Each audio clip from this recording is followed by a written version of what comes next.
अब आज chapter 3 start करेंगे, करंट इलेक्ट्रिसिटी। अब इस चैप्टर के बेसिक में हमें क्या क्या चीजें समझनी है, इस चैप्टर में क्या चीजें चलेंगी, क्या इंपॉर्टेंट है वो समझ। इससे पहले दो चैप्टर हमने किए हैं, उन दोनों ही चैप्टर्स में एक यूनिट है इलेक्ट्रोस्टैटिक्स, और दोनों ही चैप्टर्स में पहले जो चैप्टर्स हैं हमारा चार्ज कैसा था, रेस्ट में था। तो हमने जो भी सारी प्रॉपर्टीज पढ़ी चार्ज की, वे सारी प्रॉपर्टीज वे थी उस चार्ज की जब वो चार्ज कैसा होता है, रेस्ट में। ये चीजें हमने देख ली। अब चैप्टर नंबर 3 में जो कि करंट इलेक्ट्रिसिटी है, हमारा चार्ज मूव करेगा वायर के अंदर और क्या प्रोड्यूस करेगा, इलेक्ट्रिक करंट। जब कोई चार्ज वायर के अंदर या कहीं भी कैसे भी अगर कोई चार्ज मूव करता है तो वो कैसा इंपैक्ट देता है, वो करंट देता है। ठीक है, तो क्या होगा, अगर कोई चार्ज मूव करेगा तो उसके रास्ते में रुकावटें भी आएंगी। फिर उस चार्ज को मूव कराने के लिए या किसी भी चीज को मूव कराने के लिए आपको क्या देना पड़ता है, पोटेंशियल डिफरेंस। कोई भी अगर कोई चीज है, नेचुरली आप कुछ भी निकाल लोगे तो आपको पोटेंशियल डिफरेंस अप्लाई करना पड़ेगा। तो इसमें क्या क्या चीजें ऐड हुई जब चार्ज मूव किया, तो ऐड हुआ कि अगर चार्ज मूव करेगा तो वहां पे करंट होगा, चार्ज मूव करेगा तो कुछ ना कुछ हिंड्रेंस, कुछ ना कुछ रुकावट आएंगी उस चार्ज के रास्ते में, और उन्हीं रुकावटों को, उन्हीं हिंड्रेंस को हम क्या कहते हैं, रेजिस्टेंस। तो इस चैप्टर में करंट इंट्रोड्यूस हुआ, रेजिस्टेंस इंट्रोड्यूस हुआ। करंट यानी कि चार्ज हमारा मूव करेगा जब आप उसे पोटेंशियल डिफरेंस दोगे, तो पोटेंशियल डिफरेंस भी इंट्रोड्यूस हो गया। यानी कि कुल मिला के कितनी चीजें आई, वी, आई और आर। ठीक है, तो अब उसी चीज में वही वही सब कुछ चलेगा इसमें। जैसे कि हमारा कोई इलेक्ट्रिकल सर्किट होगा, उस इलेक्ट्रिकल सर्किट में एक बैटरी होगी जो पोटेंशियल डिफरेंस प्रोवाइड करा रही होगी, वायर्स होंगे, रेजिस्टेंस होंगे, और वही सारी चीजें इस चैप्टर में चलती रहेंगी। ठीक है, तो कैसे कैसे होगा, क्या होगा, अब इस चैप्टर में हम देखेंगे। क्लियर है। सबसे पहले है करंट कैरियर्स। करंट कैरियर्स यानी कि करंट कब होगा, जब चार्ज मूव करेगा। और चार्ज ही क्या है, हमारे कैरियर्स हैं। चार्ज मूव करेगा तो करंट होगा। तो करंट कैरियर्स क्या है, हमारे विभिन्न तरह के, अलग अलग तरह के चार्ज हैं जो करंट बनाते हैं। अब चार्ज कहाँ कहाँ होते हैं, एक तो मेटल्स के अंदर चार्ज होते हैं फ्री इलेक्ट्रॉन्स के रूप में, एक आयन पर चार्ज होता है ना। वो किस फॉर्म में होगा, लिक्विड फॉर्म में। जैसे सपोज आपने साल्ट को वाटर के अंदर डिजोल्व किया, तो NaCl है या Na2SO4 है, कुछ भी है, तो वो साल्ट वाटर के अंदर क्या होगा, आयंस में टूट जाएगा।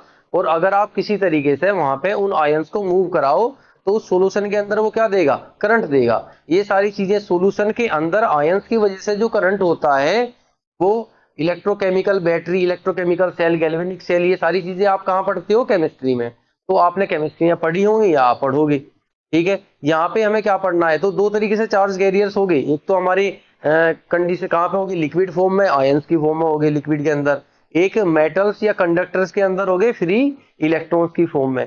तो चार्ज कैरियर्स कई तरह के होंगे। तो चार्ज कैरियर्स क्या है, the charge particles whose flow in a definite direction. जिन चार्ज पार्टिकल का एक पर्टिकुलर डायरेक्शन के अंदर जो फ्लो है, वो क्या बनाता है, इलेक्ट्रिक करंट बनाता है। ठीक है, चार्ज है एक पर्टिकुलर डायरेक्शन में जा रही है, वो इलेक्ट्रिक करंट फॉर्म करेगा।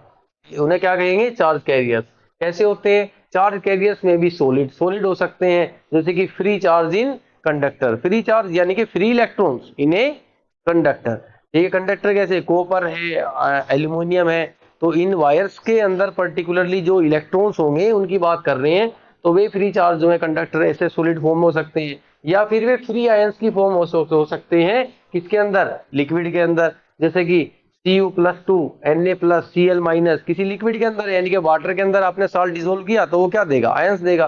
तो ये आयंस है, ये किसी पर्टिकुलर डायरेक्शन में जा रही हैं, फ्री इलेक्ट्रॉन्स है, ये किसी पर्टिकुलर डायरेक्शन में जा रही हैं। तो all these are current carriers. इन्हीं की वजह से जब ये सारे एक डायरेक्शन में मूव करते हैं तो करंट का जनरेशन होता है।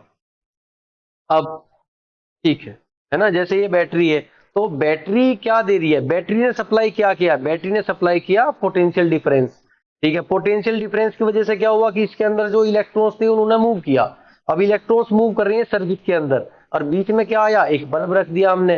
ठीक है, तो बल्ब कैसा काम करेगा, रेजिस्टेंस का इसमें रुकावट होगी। अब रेजिस्टेंस होगा, रुकावट होगी, तो हीट एनर्जी जनरेट होगी, जिसकी वजह से बल्ब क्या करेगा, ग्लो करेगा। क्लियर है।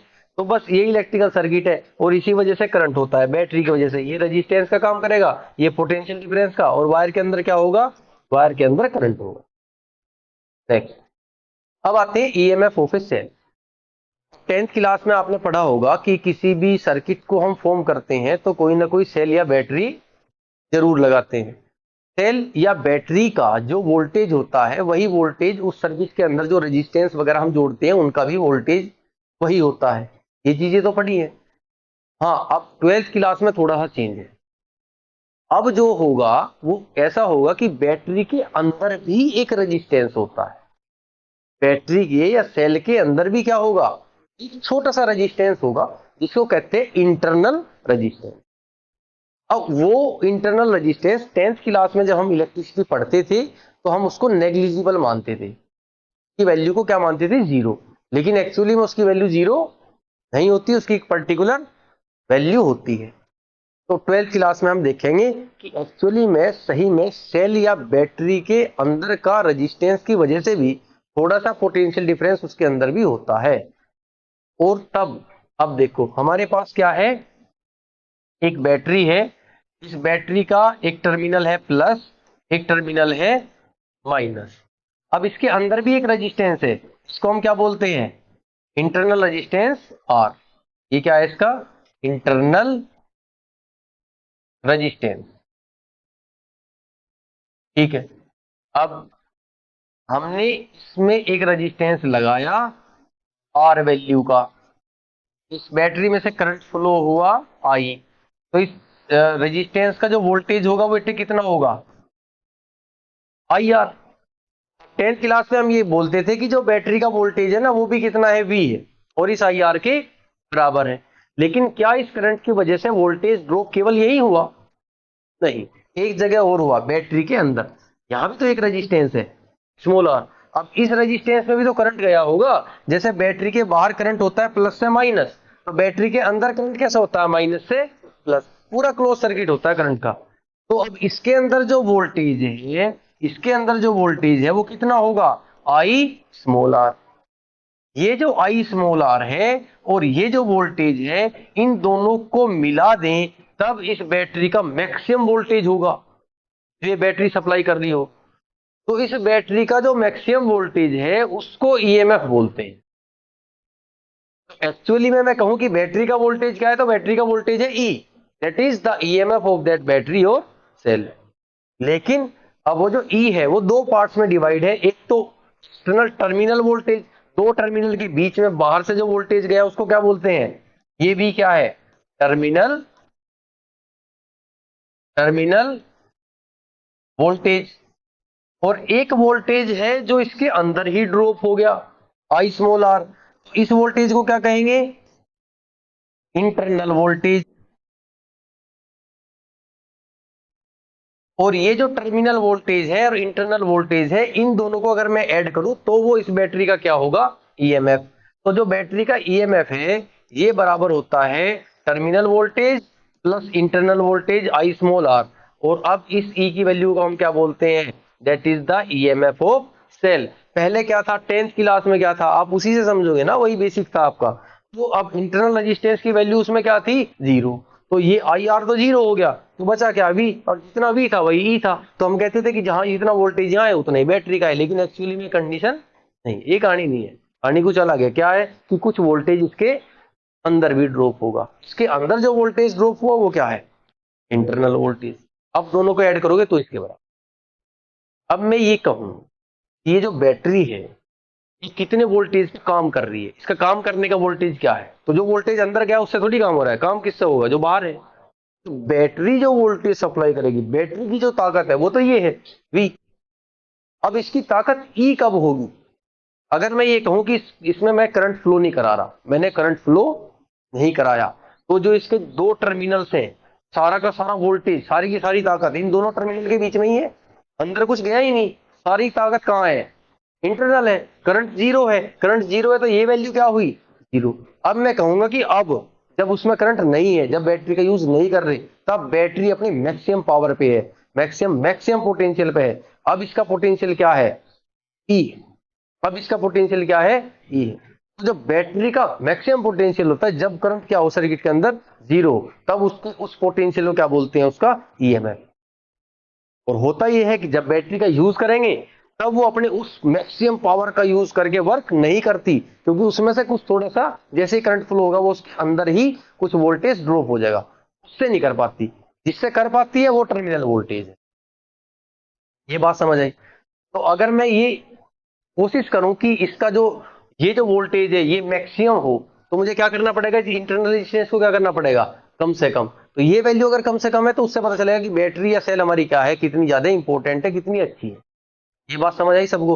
तो फॉर्मूला क्या है हमारा, E equals to V plus I R. V is the terminal voltage, I R is the internal voltage, and that is the maximum voltage, है ना। ये जो E है ये क्या है हमारा, E इज द ईएमएफ, और इसको क्या बोलते हैं, क्या है ये, मैक्सिमम वोल्टेज है। मैक्सिमम वोल्टेज, मैक्सिमम ताकत है। क्लियर है पॉइंट, समझ आया? चलो, अब क्या है, EMF of a cell is defined as the maximum potential difference between the two electrodes of a cell when no current is drawn from the cell or battery. जब बैटरी या cell से कोई करंट न जा रहा हो तो VE के बराबर है। अब जो उसका जो मैक्सिमम स्ट्रेंथ है वो क्या है, उसकी ईएमएफ। जैसे ही करंट जाएगा, अब जो दो टर्मिनल के बीच में स्ट्रेंथ है ना वो कम होगी, अब वो टर्मिनल वोल्टेज है। ठीक है, बात क्लियर है? नेक्स्ट, टर्मिनल वोल्टेज क्या होती है, अब ये भी समझा है। The voltage drop between two terminals of a cell और a battery is known as terminal voltage. दो टर्मिनल के बीच में, एक ये टर्मिनल है, एक ये टर्मिनल है, इन टर्मिनल के बीच में ना हमने यहाँ पे क्या किया, एक बल्ब ऐड कर दिया, यहाँ पे जैसे बल्ब लगा दिया। ठीक है, अब करंट जा रहा होगा, इसमें कोई ना कोई करंट जा रहा होगा। इस बल्ब का रेजिस्टेंस कितना है, आर है। तो इसके अंदर जो वोल्टेज है बेटे बल्ब में कितनी गई, आई आर। ये जो वोल्टेज है ना इसको कहते हैं, that voltage is terminal voltage. Internal क्या है, जब ये करंट घूम कर है ना तो करंट उस बैटरी के अंदर भी जा रहा है, और बैटरी के अंदर का रेजिस्टेंस कितना है, बैटरी के अंदर का रेजिस्टेंस है स्मॉल आर। तो इस बैटरी के अंदर भी कोई वोल्टेज ड्रॉप होगा, कितना वोल्टेज ड्रॉप होगा, आई आर का। ये इंटरनल वोल्टेज है जो बैटरी के अंदर ही ड्रॉप हो गया। ठीक, अब इन दोनों को आप ऐड करोगे, ये इस बैटरी की क्या है, स्ट्रेंथ है। ठीक है, और जो बैटरी का टोटल स्ट्रेंथ है उसी को हमने क्या कहा, ईएमएफ, जो किसके बराबर है, वी प्लस आई आर। यही मेन पॉइंट। नेक्स्ट, अब इलेक्ट्रिक करंट क्या होता है, the flow of charge through a point in 1 second, या rate of flow of charge, है ना। देखो क्या है कि सपोज ये कोई वायर है, इस वायर को कनेक्ट कर दिया किसी बैटरी से। ठीक है, ये बैटरी से कनेक्ट हो गया वायर। तो अब इस बैटरी से क्या जाएगा करंट, इसके अंदर क्या होंगे, इलेक्ट्रॉन्स होंगे, बहुत सारे फ्री इलेक्ट्रॉन्स जो कि मूव कर रहे होंगे। इलेक्ट्रॉन्स क्या कर रहे होंगे, मूव। इलेक्ट्रॉन्स पर क्या होता है, चार्ज। अब किसी एक पॉइंट पर, यहां पर ऐसे, इस पॉइंट को देखो, अब इस पॉइंट से 1 सेकंड में जितने अमाउंट ऑफ चार्ज क्या हो जाएगा, जितना अमाउंट ऑफ चार्ज पास हो जाएगा इस वायर में से, 1 सेकंड में इस पॉइंट से जितना अमाउंट ऑफ चार्ज पास हो जाएगा। नंबर ऑफ इलेक्ट्रॉन्स नहीं, मैंने क्या कहा, अमाउंट ऑफ चार्ज। सपोज आपने नंबर ऑफ इलेक्ट्रॉन्स काउंट कर लिए, तो चार्ज की वैल्यू निकाल लो, Q equal to N into e. Charge देखना है कोलाम में, कितना कोलाम चार्ज पास हो गया 1 सेकंड में। तो जितना भी कोलाम चार्ज पास होगा, that amount of charge is electric current which is pass in 1 second. 1 second में किसी वायर से, क्रॉस सेक्शन एरिया से जितना अमाउंट ऑफ चार्ज पास होगा, that particular amount of charge is electric. ठीक है, वैसा ही है, जैसे ये सेल है कोई, और यहाँ पे हमने क्या किया, एक बल्ब लगाया। तो एक्चुअली में किसी पॉइंट से, मतलब ये क्रॉस सेक्शन एरिया है जिससे जितना भी अमाउंट ऑफ चार्ज पास होगा, इसने काउंट कर लिया, एक डिवाइस यहाँ लगा दिया हमने, इसने काउंट किया कि इसमें 2 कूलम चार्ज पास हुआ 1 सेकंड में। तो करंट कितना है, 2 एम्पियर का। अब 2 सेकंड में 2 कूलम पास हुआ, तो 1 सेकंड में कितना हुआ, 1 कूलम। तो करंट कितना है, 1 एम्पियर, 1 सेकंड में जितना पास होगा। ठीक है, या इसको और क्या कह सकते हैं, ये ना कह के और क्या कह सकते हैं, the rate of flow of charge. The rate of flow of charge is electric current. या ये कह दो, the total amount of charge pass through a point in 1 second is electric current, ऐसा कह दो, बात वही है। तो इलेक्ट्रिक करंट हमारा क्या होगा, I equal to Q by, ठीक है, और इस करंट का यूनिट क्या होता है, एम्पियर। चार्ज का कोलाम और टाइम का सेकंड। एक यूनिट इसका एम्पियर है, दूसरा यूनिट इसका क्या होता है, कूलम पर सेकंड। कितना कूलम एक सेकंड में पास हो रहा है, दैट इज इलेक्ट्रिक करंट। यहां तक क्लियर है। Next. अब है ड्रिफ्ट वेलोसिटी, एक नेक्स्ट क्वेश्चन आता है। अब देखो चीजें वही है, वही चल रहा है। हमने पहले देखा कि बैटरी किस तरह की है, कैसे काम करेगी। तो बैटरी क्या है हमारी, कि बैटरी के पास जो वोल्टेज होगा वो एक्चुअली में उसका जो वोल्टेज उसके पास है वो सारा का सारा वोल्टेज अपने टर्मिनल के बीच में कोई भी रेजिस्टेंस लगाओगे तो उसको सप्लाई वो सारा का सारा वोल्टेज वो नहीं कर पाती। कुछ वोल्टेज उसमें से वो अपने अंदर भी वो करती है। तो हमने देखा कि उसका जो ईएमएफ है वो बराबर होता है टर्मिनल वोल्टेज के प्लस इंटरनल वोल्टेज के। तो E = V + IR ऐसे समझ लिया हमने। दूसरी बात जो हमने देखी इसमें क्या होता है कि भाई ईएमएफ क्या है, तो मैक्सिमम टर्मिनल वोल्टेज है। वोल्टेज क्या है, ये है। इलेक्ट्रिक करंट क्या है, ये देख ले कि वायर के अंदर जितना करंट फ्लो होगा। तो यहां तक आ गया ना कि वायर के अंदर करंट फ्लो हो रहा है, चार्ज फ्लो हो रहा है। अब जब वायर के अंदर चार्ज फ्लो करता है, जब वायर के अंदर चार्ज फ्लो करता है तो उसके फ्लो करने में कुछ तरह के हिंड्रेंस होते हैं, ठीक है। और वो फ्लो करते करते कोई ना कोई वेलोसिटी भी अटेन करता है। अब हम समझेंगे कि वायर के अंदर एक्चुअली में चार्ज फ्लो कर कैसे रहा। तो अब समझो कि हमारे पास क्या है, एक बैटरी है, इसने एक पर्टिकुलर वोल्टेज दिया टर्मिनल पर, और यहां है एक वायर, और इस वायर के अंदर करंट आ गया, ठीक। अब देखो वायर के अंदर क्या हो रहा है, वायर के अंदर करंट कैसा आया, बैटरी ने ऐसा क्या किया, बैटरी ने पोटेंशियल डिफरेंस दिया। अच्छा, पोटेंशियल डिफरेंस मतलब क्या दिया, कैसे दिया, कि इस बैटरी का ये प्लस टर्मिनल है और ये माइनस है, तो यहाँ पे प्लस चार्ज इकट्ठा हो गया और इधर माइनस चार्ज इकट्ठा हो गया।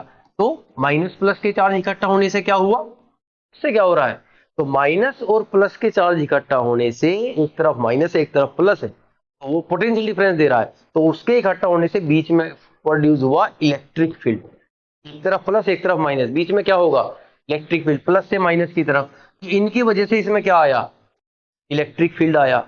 अब इलेक्ट्रिक फील्ड के अंदर अगर कोई चार्ज पार्टिकल है तो क्या वो चार्ज पार्टिकल फोर्स एक्सपीरियंस नहीं करेगा, करेगा। तो कोई भी चार्ज पार्टिकल इलेक्ट्रिक फील्ड के अंदर होता है तो उस पर कितना फोर्स एक्सपीरियंस होगा, Q इंटू ई। क्यू की वैल्यू यहाँ स्मॉल ई है, तो E इंटू ई एक पर्टिकुलर फोर्स एक्सपीरियंस होगा। इतनी बात हमने समझ ली। अब जहां फोर्स होता है वहां क्या होता है, एक्सेलरेशन। और एक्सेलरेशन का मतलब क्या है, कि जो चार्जेस अंदर है इस वायर के अंदर, उन चार्जेस की वेलोसिटी लगातार क्या होती रहेगी, इंक्रीज होती रहेगी। यही मतलब है ना। ये चार्जेस मूव कर रहे हैं, मूव कैसे किया इन्होंने, क्योंकि बीच में क्या आ गया, इस बैटरी ने पोटेंशियल डिफरेंस दिया, पोटेंशियल डिफरेंस की वजह से इलेक्ट्रिक फील्ड आया। इलेक्ट्रिक फील्ड ने इन चार्जेस पर फोर्स लगाया किसी पर्टिकुलर डायरेक्शन में। अब नेगेटिव थे तो ये नेगेटिव रिपेल करेंगे, प्लस अट्रैक्ट करेंगे, तो इधर की तरफ फोर्स लगा। इतना हमने समझ लिया। फोर्स लगाया तो इन पर क्या आ गया, एक्सेलरेशन आ गया। फोर्स होगा तो पक्का क्या होगा, एक्सेलरेशन होगा। और भाई अगर इसमें एक्सेलरेशन है तो वेलोसिटी लगातार क्या करेगी, इंक्रीज। अब ये इलेक्ट्रॉन अगर एक बार चलने हुए शुरू हुए तो फोर्स लगातार चलता रहेगा, एक्सेलरेशन लगातार चलता रहेगा, वेलोसिटी लगातार बढ़ती रहेगी। अगर ऐसा होगा तो वेलोसिटी लगातार बढ़ती रहेगी तो इसमें तो करंट की वैल्यू लगातार बढ़ती रहेगी। क्या ऐसा होता है, करंट की वैल्यू जैसे ही आप बैटरी से कनेक्ट करोगे करंट एक जगह आके क्या हो जाएगा, रुक जाएगा, सेटल हो जाएगा। इतना करंट है, 1 एम्पियर है, 2 एम्पियर है, रुक गया। इसका मतलब क्या है कि यहाँ पे जो वेलोसिटी है वे क्या है, कांस्टेंट। वे एकदम से इंक्रीज हुई, एक पॉइंट पाई, अब रुकी हुई है, वही वेलोसिटी है, इंक्रीज नहीं हो रही। वेलोसिटी इंक्रीज नहीं हो रही तो एक्सेलरेशन क्या होना चाहिए, जीरो। एक्सेलरेशन जीरो तो फोर्स भी क्या होना चाहिए, जीरो। लेकिन फोर्स जीरो, तो बीच में कोई तो वजह है, कोई तो ऐसा फंडा है जो काम कर रहा है, और उसी से ही जुड़ा हुआ है हमारा ड्रिफ्ट वेलोसिटी। अब बात समझो, एक्चुअली में इलेक्ट्रॉन्स इतने फ्री नहीं होते कि वे ऐसे ही चलते रहते हैं। बीच में बहुत सारी तरह की क्या है, हिंड्रेंस है। अब इसी को ही जूम करके देखते हैं यहाँ पे, इस वायर को। अब क्या हो रहा है, इलेक्ट्रिक फील्ड है, वायर इलेक्ट्रॉन चल रहे हैं। कैसे चले, अब एक इलेक्ट्रॉन है यहां से चला ऐसे, अब वो एक्सीलरेशन है तो स्पीड बढ़ेगी। अब स्पीड हुई 0 से 5, एक्सीलरेशन की वजह से स्पीड कितनी हुई, 0 से 5, एकदम से स्पीड बढ़ी। जैसी बढ़ी अब यहाँ कोलिजन हुए, आगे कुछ था, कोई आयन था, टकरा गया, फिर स्पीड क्या होगी, जीरो। एक्सीलरेशन तो लग ही रहा है, वो स्पीड बढ़ाई 0 से 5। फिर कोलिजन हो गया, फिर स्पीड बढ़ी, फिर कोलिजन हो गया, फिर स्पीड बढ़ी, फिर कोलिजन हो गया। अब मैं सारे इलेक्ट्रॉन्स इसी तरह चल रहे हैं, उन सब का मैं एवरेज लगाऊं तो एवरेज क्या आएगा, एक कांस्टेंट वैल्यू, क्योंकि एक्सीलरेशन चल रहा है, देखिए 0 से 5 है, अगर कोलिजन ना होता तो 5 से 10, 10 से 20 ऐसे ही चलता रहता तो करंट की वैल्यू बढ़ती।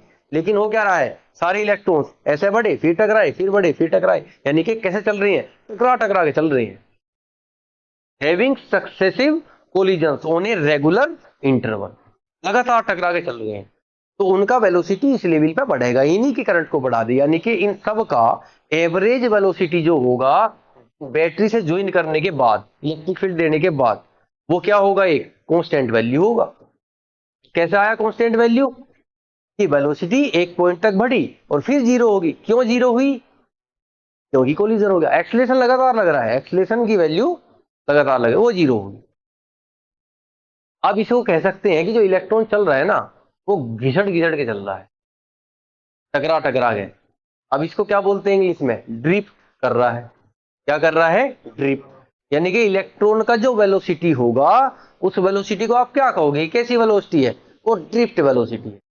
अब इस तरह की खतरनाक वेलोसिटी जो इलेक्ट्रॉन अटेन करेगा, टकरा टकरा बेचारा चलता रहेगा, तो उस वेलोसिटी को क्या कहोगे आप, ड्रिफ्ट वेलोसिटी कहो।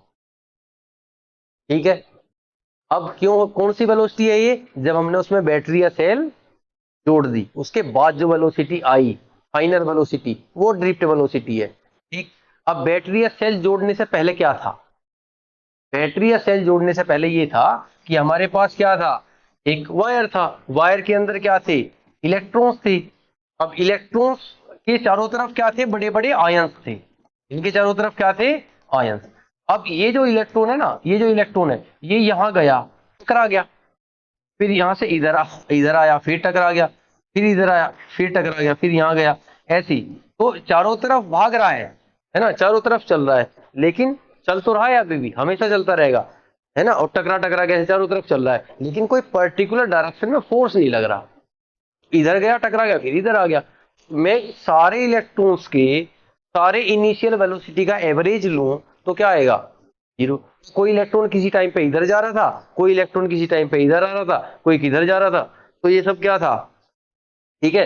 तो वो जो इधर उधर सारे इलेक्ट्रॉन्स जा रहे हैं उन सबका मैं एवरेज लूं इनिशियल वेलोसिटी का, तो वो क्या होगा, वो जीरो होगा। समझ आई, कब होगा जीरो, जब हमने बैटरी कनेक्ट नहीं की।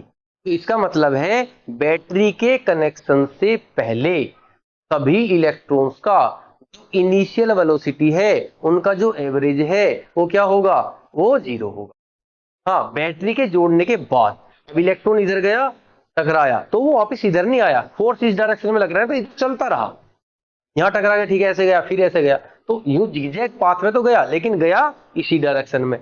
तो फाइनल वेलोसिटी का जो एवरेज होगा, बैटरी के जोड़ने के बाद जो फाइनल वेलोसिटी है उसका जो एवरेज होगा, दैट इज नॉट जीरो, उसकी एक वैल्यू होगी, और वही फाइनल वेलोसिटी का जो एवरेज आएगा उसी को क्या बोलते हैं, ड्रिफ्ट वेलोसिटी। क्या ये पॉइंट क्लियर है, तो बैटरी के जोड़ने से पहले नहीं, बैटरी के जोड़ने के बाद जब ये सारे के सारे इलेक्ट्रॉन एक पर्टिकुलर डायरेक्शन में क्या कर रहे हैं, ड्रिफ्ट कर रहे हैं, तो उन सभी इलेक्ट्रॉन्स का वो फाइनल वेलोसिटी का जो एवरेज है, जो कि एक कांस्टेंट वैल्यू होगा क्योंकि सारे टकरा टकरा चल रहे हैं, तो वो कांस्टेंट वैल्यू को क्या बोलते हैं, उस एवरेज को ड्रिफ्ट वेलोसिटी कहते हैं। बात क्लियर है, अब इसे समझेंगे, इसका डेरिवेशन कैसे करके निकाल लें हम, तो वैसे ही निकालेंगे जैसे मैंने कहा कि ये क्या है, कांस्टेंट वैल्यू है ना, फाइनल वेलोसिटी का कांस्टेंट वैल्यू है, तो वैसे ही निकालते हैं इसको भी। तो चलो, एक तो ये हो गया ड्रिफ्ट वेलोसिटी क्या है, the average final velocity attained by the charge particle in an electric field is known as drift velocity. ठीक, वैसे इलेक्ट्रिक फील्ड के अंदर, यानी कि बैटरी जोड़ी दी होगी तभी तो इलेक्ट्रिक फील्ड बना, तो इलेक्ट्रिक फील्ड के अंदर सभी चार्जेस का एवरेज फाइनल वेलोसिटी इसका सबका एवरेज चार्ज पार्टिकल का, तो उसको क्या बोलते हैं, ड्रिफ्ट वेलोसिटी। ये पॉइंट आता है हमारा इसमें, रिलैक्सेशन टाइम। अब टाइम को तो टी कहते हैं, लेकिन इस पर्टिकुलर टाइम को क्या बोलते हैं, रिलैक्सेशन टाइम, तो इसके लिए एक वर्ड यूज होता है टो।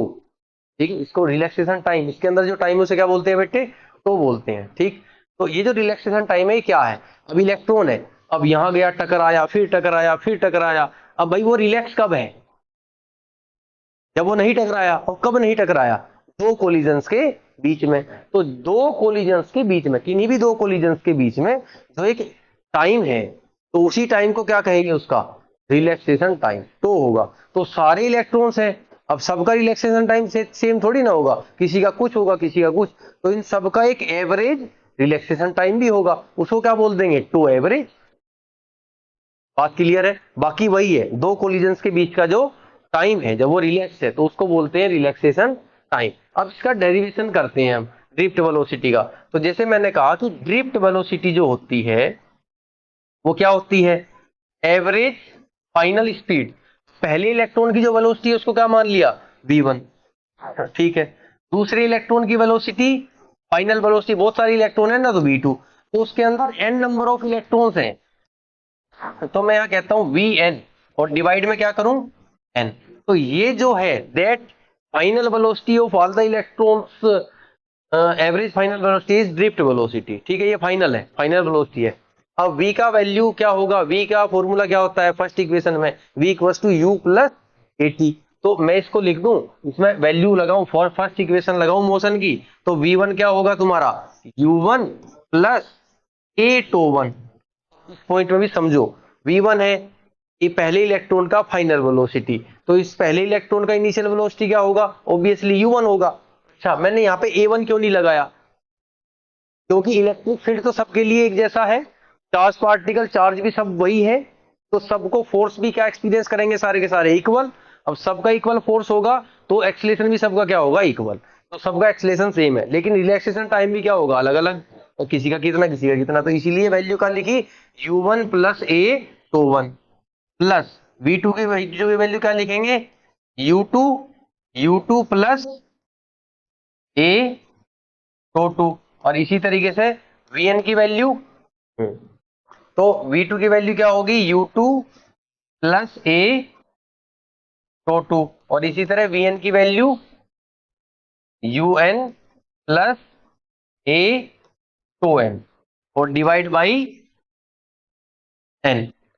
अब ये जो u वाले टर्म्स हैं इनको मैं अलग लिख लूं, प्लस में है तो सारे प्लस में ही, और a2 वाले टर्म्स अलग लिख लूं, तो मैं लिख सकता हूं कि vd is equal to u1 plus u2 plus dot dot कहां तक है, un तक है, ये एक साइड लिख लिया मैंने, और प्लस करके दूसरे जो है a21 प्लस a22 प्लस यहां तक a2n तक, इनको अलग लिख लिया, और डिवाइड बाई क्या आ गया, n। अब मैं इसके डिवाइड में भी n लिख दूं, इसके डिवाइड में भी n लिख दूं, ये तो चली जाएगा। तो vd इक्वल टू कितना आया, u1 plus u2 plus un divide by n, plus a common आ गया इसमें से, तो यहाँ क्या बचेगा, टो1 प्लस टो2 plus tau n divide by n। ये जो है ये वैल्यू क्या है, ये सारे इनिशियल वेलोसिटी है बैटरी के जोड़ने से पहले के, और इन सब का एवरेज है। तो सबके इनिशियल वेलोसिटी का एवरेज क्या था, 0 था, तो इस सब की जगह मैं क्या लिखूं, 0। तो vd इज इक्वल टू हमारा होगा, ये हो गया 0 प्लस a, और मुझे बताओ ये जो है टो1 टो2 tau n divide by n, ये क्या आया, सारी रिलैक्सेशन टाइम का एवरेज। तो मैं इसको क्या लिखूं, a टो एवरेज। तो ड्रिफ्ट वेलोसिटी का फॉर्मूला हमारा आया a टो एवरेज, कितना आ गया, और इसको मैंने कहा इक्वेशन नंबर 1, ठीक है। अब नेक्स्ट, अब एक्सीलरेशन की वैल्यू हमें और निकालनी है, कैसे निकाल लेंगे। अब एक्सीलरेशन है ना, यहाँ पे ए की वैल्यू यूज हो रही है, तो मैंने क्या बताया कि इलेक्ट्रिक फील्ड के अंदर चार्ज पार्टिकल है तो फोर्स लगेगा, और उसी फोर्स से तो एक्सीलरेशन निकलेगा। तो फोर्स जो है कितना यूज हो रहा है भाई यहाँ पे, Q इंटू ई, और Q का वैल्यू क्या है, E, और इंटू में इलेक्ट्रिक फील्ड का वैल्यू क्या है, कैपिटल E। अब फोर्स का फॉर्मूला क्या होगा, मास इंटू एक्सीलरेशन। अच्छा, मास किसका, इलेक्ट्रॉन का ही तो है, क्योंकि इलेक्ट्रॉन है वहां पे, इज इक्वल टू ई। तो यहाँ पे जो एक्सीलरेशन होगा वो कितना आया, ई बाई एम ई। इस वैल्यू को मैं वहां लिख दूं इक्वेशन 1 में, put this value in equation first. अब फर्स्ट इक्वेशन में मैं इसे लिखूं तो ड्रिफ्ट वेलोसिटी हमारी होगी ई, अब आगे क्या है, तो average divide by m e. ये क्या है हमारा ड्रिफ्ट वेलोसिटी का फाइनल फॉर्मूला। समझ आया सबको? ड्रिफ्ट वेलोसिटी सिंपल ही है, हमें क्या करना है, फाइनल वेलोसिटी जो है उन सब का क्या लेना है, एवरेज। ठीक है, और फिर फर्स्ट इक्वेशन लिख दो और अलग अलग करके लिखोगे तो इनिशियल एवरेज वेलोसिटी क्या होती है, 0, ए कॉमन आ गया तो टू एवरेज, एक एक्सेलरेशन की वैल्यू यहां से निकाल ली, क्योंकि इलेक्ट्रिक फील्ड के अंदर चार्ज पार्टिकल होगा तो फोर्स लेगा, फोर्स है तो एक्सेलरेशन है, तो वहां से निकल जाएगी। क्लियर है? Next, relation between current and drift velocity. अब ड्रिफ्ट वेलोसिटी तो हमने समझ ली कि इलेक्ट्रॉन इस गति से भागते हैं, तो वायर के अंदर जब इलेक्ट्रिक फील्ड आता है, कब आता है, जब बैटरी या किसी सेल से उसको जोड़ते हैं सर्किट को, तो उसमें क्या आ जाएगा, इलेक्ट्रिक फील्ड, तो फोर्स लगेगा, एक्सेलरेशन होगा और इलेक्ट्रॉन भागेंगे, और उन्हीं के भागने से उनकी जो वेलोसिटी होगी उसकी वजह से करंट होगा, उस वेलोसिटी को क्या बोलते हैं, ड्रिफ्ट वेलोसिटी। अच्छा, अगर मैं कहूं नॉर्मली तो ड्रिफ्ट वेलोसिटी कितनी होती है, वैल्यू कितनी स्पीड से भागता है इलेक्ट्रॉन वायर के अंदर, तो इसकी स्पीड इतनी होती है कि अगर हमारे गांव का जो पावर हाउस है वहां से इलेक्ट्रिसिटी हमारे घर तक आने के लिए 4-5 दिन लगेंगे, इससे भी ज्यादा, शायद 1 महीना। अगर इलेक्ट्रॉन ही वो यहाँ पे आए, उस इलेक्ट्रॉन को यहां तक मेरे घर तक आने में कितना टाइम लगेगा, 1 महीना लगेगा। लेकिन जैसे ही वे यहाँ पे वहां से बिजली छोड़ते हैं तो एकदम से यहाँ इलेक्ट्रिसिटी आ जाती है। इसका रीजन क्या है, इसे भी हम आगे डिस्कस करेंगे। इलेक्ट्रॉन भागता है ना, उसकी स्पीड होती है फ्यू mm पर सेकेंड, 1 सेकंड में कुछ ही भागता है, जैसे 1 mm या 2 mm, बस इतनी स्पीड से। यानी कि वहां से अगर इलेक्ट्रिसिटी छोड़ रहा है तो वो जो इलेक्ट्रॉन वहां से चलेगा, जब वो यहां आएगा उसकी वजह से इलेक्ट्रिसिटी यहां पे जनरेट नहीं हो रही। कोई और भी फैक्ट है, क्या फैक्टर है वो हम देखेंगे बाद में। ठीक है, ऐसे क्वेश्चन, तो अब ये चीज समझेंगे हम। ठीक है, तो ड्रिफ्ट वेलोसिटी की वजह से करंट है, ये बात पक्की है कि इलेक्ट्रॉन सारे क्या कर रहे हैं, मूव कर रहे हैं, और उनके मूव करने की वेलोसिटी को क्या बोलते हैं, जो एवरेज वेलोसिटी है, दैट इज ड्रिफ्ट वेलोसिटी। अब ड्रिफ्ट वेलोसिटी की वजह से करंट है तो दोनों में कोई ना कोई रिलेशन भी होगा। अब क्या रिलेशन है वो जानना है, तो हमने क्या लिया यहाँ पे, एक वायर, इस वायर के अंदर क्या है, इसमें ड्रिफ्ट वेलोसिटी, और हमने पोटेंशियल कितना दिया, वी का, वी वोल्टेज का पोटेंशियल दिया, और इसकी वजह से एल लेंथ का क्या है हमारे पास वायर, और इसका एरिया कितना है, जी, वायर का एरिया कितना है, ई, पोटेंशियल डिफरेंस कितना दिया, वी, लेंथ कितना है, एल, इसके अंदर ड्रिफ्ट वेलोसिटी कितनी है, वी डी, और इलेक्ट्रिक फील्ड कितना है, ई। ठीक है, वैसा वैसा कुछ है। ठीक है, तो ये हमारा सर्किट हो गया। तो consider a conductor of length L, L length का एक कंडक्टर कंसीडर करना है जिसका यूनिफॉर्म क्रॉस सेक्शन एरिया कितना हो, ए हो, एन, जो कि काफी इंपॉर्टेंट फैक्टर है यहाँ पे। एन की वैल्यू आप याद रखोगे, जहां जहां भी फॉर्मूले में स्मॉल एन आ रहा होगा या कैपिटल एन आ रहा होगा, इसकी वैल्यू याद रखनी है, क्या होता है, इसमें क्या है, उसमें क्या है। तो यहाँ पे जो स्मॉल एन है, इसका वैल्यू का मतलब है नंबर डेंसिटी ऑफ इलेक्ट्रॉन, यानी कि 1 यूनिट वॉल्यूम में जो वायर हमने लिया है, इस वायर के 1 यूनिट वॉल्यूम में, यानी कि 1 मीटर क्यूब वॉल्यूम में कितने इलेक्ट्रॉन्स हैं, कितने फ्री इलेक्ट्रॉन्स हैं, जिसकी वजह से करंट है। ठीक है, तो number of free electrons per unit volume या नंबर डेंसिटी ऑफ इलेक्ट्रॉन्स, तो n is the number density of electrons और total number of free electrons per unit volume, इसका मतलब n है। पोटेंशियल डिफरेंस हमने कितना दिया है, v। अब देखते हैं क्या होगा। ठीक है, तो हमें क्या पता है, हमें तो I का और Vd का रिलेशन बताना है, तो I का फॉर्मूला लगाओ, I इक्वल टू क्या होता है भाई, Q डिवाइड बाई T। ठीक है, चलो अब बात करते हैं, ये एक वायर है जिसका लेंथ L है, इस वायर के अंदर जो वेलोसिटी है इलेक्ट्रॉन की वो कितनी है, Vd। अच्छा, अब वेलोसिटी का फॉर्मूला क्या होता है, डिस्टेंस अपॉन टाइम, तो मैं यहां लिख सकता हूं कि जो वेलोसिटी है Vd, ये होगी डिस्टेंस L, लेंथ जो है इसकी, और डिवाइड बाई टाइम। तो इसमें से t की वैल्यू जो यहाँ पे यूज हुई है, तो t की वैल्यू क्या होगी, L अपॉन Vd, तो ये वैल्यू तो हमारी आई गई यहाँ से, लेंथ अपॉन Vd ये आ गया। ठीक है, अब बचा क्या, चार्ज, तो ये टोटल चार्ज इसमें से जब पास होगा वो कितना है, पूरे वायर के अंदर, इस पूरे लेंथ के अंदर, वायर की जो लेंथ है इसके अंदर कितना चार्ज है। ठीक है, तो हमारा small n number of electrons हैं, कितने वॉल्यूम में, 1 यूनिट वॉल्यूम में। इस वायर का वॉल्यूम कितना है, volume of that wire, volume of wire कितना वॉल्यूम है। अब वायर का क्रॉस सेक्शन एरिया कितना है, लेंथ एल, तो वॉल्यूम क्या होगा ए इंटू एल। ठीक है, अब एक यूनिट वॉल्यूम में कितने इलेक्ट्रॉन्स है, एन नंबर ऑफ इलेक्ट्रॉन्स है, तो इसका एल वॉल्यूम है, तो एल वॉल्यूम में कितने इलेक्ट्रॉन्स होंगे, total number of electrons, total number of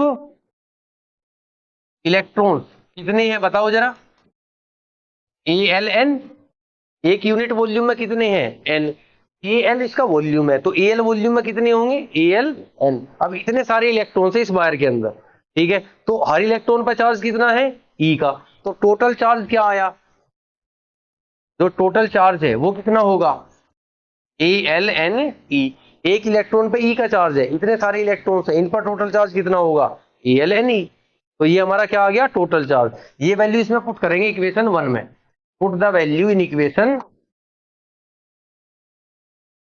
put the value in equation first, first equation में रखो, तो I is equal to q का वैल्यू कितना आया है A l n e divide by t का वैल्यू कितना आया है l upon v d, l upon v D, तो वी डी की वैल्यू तो ऊपर चली जाएगी और एल से एल क्या हो जाएगा कैंसिल, तो यहां से जो रिलेशन आया आई इज इक्वल टू वो कितना आया I equal to A N E V D, तो आई इज इक्वल टू हो गया हमारा A N E V D, and that is the relation between current and drift velocity। Clear है, बस कुछ नहीं करना, आई का फॉर्मूला रखा क्यू बाई टी, टाइम का तो यहां से आ गया, वेलोसिटी है, लेंथ है, टाइम है, तो यहां से टाइम निकल गया, और फिर चार्ज हम वैसे निकाल लेंगे कि इस पूरे जो वायर है, इस वायर का जो वॉल्यूम है वो कितना है ए एल, एक यूनिट वॉल्यूम में कितने इलेक्ट्रॉन्स हैं, कितने चार्ज पार्टिकल्स हैं एन है ना, तो ए एल वॉल्यूम में कितने होंगे ए एल एन, हर एक इलेक्ट्रॉन का चार्ज ई है, तो A l n number of electron का चार्ज कितना होगा ए एल एन ई, वहां से क्यू की वैल्यू निकलेगी, और क्यू और टी दोनों की वैल्यू रखो आंसर आ जाएगा, रिलेशन हमारे पास है I equal to A N E V D. Clear है पॉइंट, बाकी नेक्स्ट।